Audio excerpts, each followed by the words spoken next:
Don't settle for a fake snarler when you can have Beard Brothers' premium range of all-natural sausages.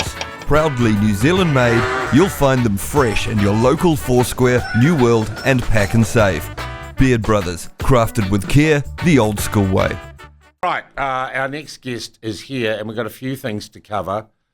Primarily, though, I want to start with what's now pretty well stuck as the Seymour Future Fund announced by Labor a couple of years ago. We're joined by the Deputy Prime Minister and leader of the ACT Party, David Seymour. David, good morning to you. Good morning.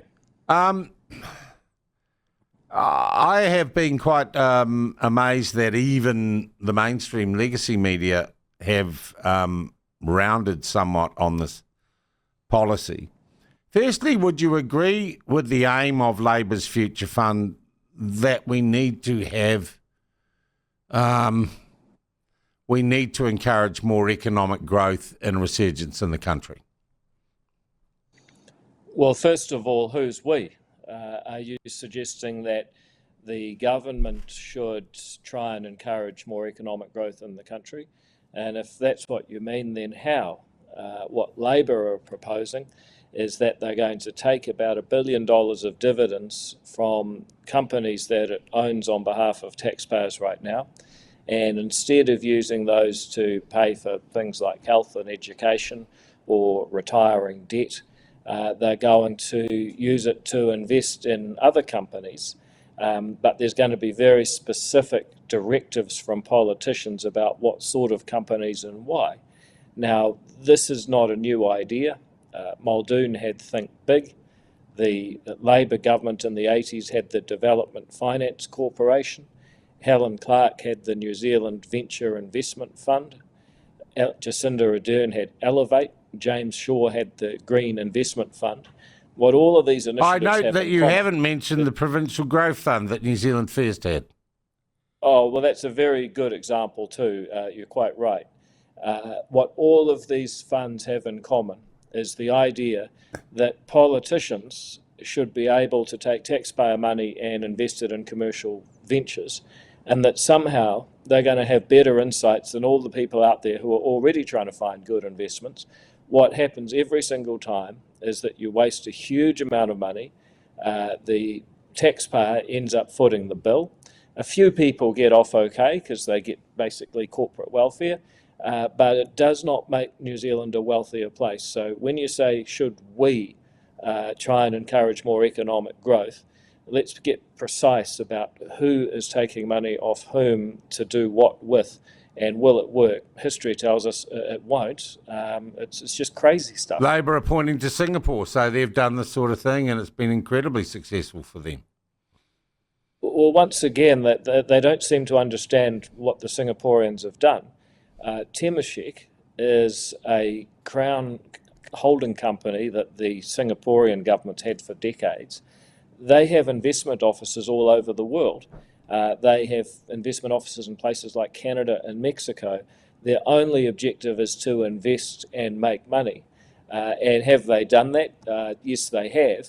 But the point is that they haven't had any political objective other than getting the best return on investment for the taxpayer. As soon as you say, oh, but it has to be green investment, or it has to be provincial, or it has to be in New Zealand, even if you can see better returns offshore, then as soon as you do that, that's political interference. And once you've got two different goals, most of the time you don't achieve either. All right. Yet we have someone you're in government with, and I was going to say coalition partner. This rose the other day in conversation. You don't have a coalition agreement with New Zealand First, do you, or do you?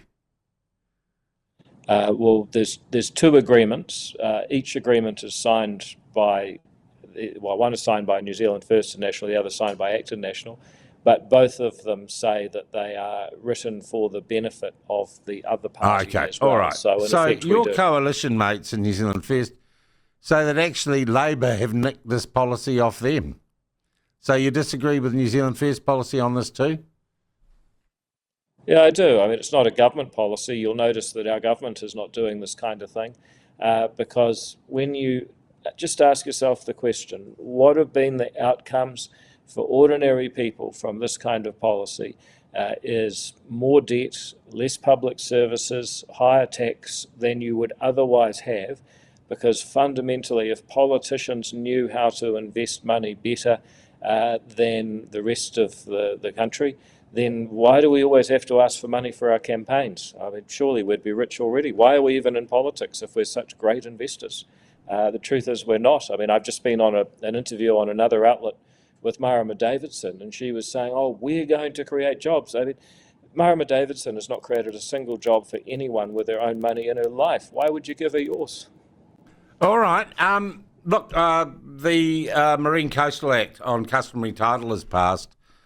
The Maori Party, which I know didn't bother turning up to vote on it, say it's terrible and divisive. You wouldn't agree with that? Well, I think sometimes it's worth just going back to the start. Take the Ngāti Apa case just over 20 years ago in 2003. It found that under English common law, in some instances, some Māori groups might be able to claim uninterrupted use of a part of the foreshore and seabed, going all the way back to 1840 when the treaty was signed. And the court said, you know what, under English common law, if you could make a claim like that, then you might get some rights and some title.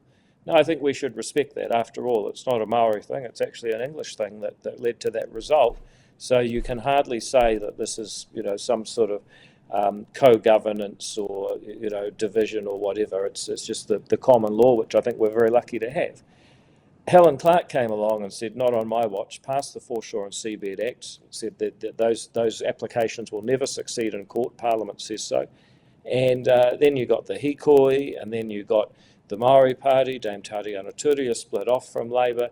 A few years later, the Maori Party are in government with us and National, and we said, okay, let's restore the original intent of the Ngāti Apa case. Say, if you can make a claim with a time limit in the next 6 years, then you can have your day in court, and if you can prove that you really were there and it was just you for 170 years by that point, then okay, fair game, you can claim customary title.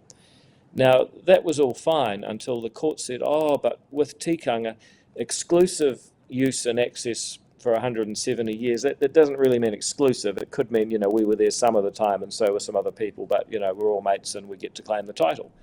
What we said coming into government in 2023 is no, we respect the original Ngāti Apa case. We passed a law in 2010 that would give people their day in court, but not the way it is going now. And that's why we have legislated to go back to the original intent of Parliament. I think fair's fair, respecting the rule of law is critical, and that's what we're doing. But when I see people burning bills, I mean, how's that different from burning books? And where is the outrage about that? If I went outside and started burning documents on the Parliament forecourt, the media would do their bananas. Yeah. You mentioned the Hikoi. You mentioned the Hikoi and Toitu Te Treaty. Are you aware that the PPTA sells Toitu Te Treaty merchandise on its website? Don't settle for a fake snarler when you can have Beard Brothers' premium range of all-natural sausages. Proudly New Zealand made, you'll find them fresh in your local Foursquare, New World and Pack and Save. Beard Brothers, crafted with care the old school way.